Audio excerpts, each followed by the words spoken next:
అన్నమయ్య జిల్లా మదనపల్లెలో బాలిక రుషికా ప్రియను హత్య చేసిన ప్రదేశంలో వందలాదిగా స్థానికులు తరలివచ్చారు.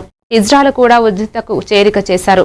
నిందితుని ప్రజాకోర్టులో శిక్షించాలని సిబిఐ నాయకులు సాంబ డిమాండ్ చేస్తూ నినాదాలు చేపట్టారు. స్థానికులు హంతకుణ్ణి అప్పగించాలని, న్యాయం తీసుకోవాలని తీవ్రంగా డిమాండ్ చేస్తున్నారు.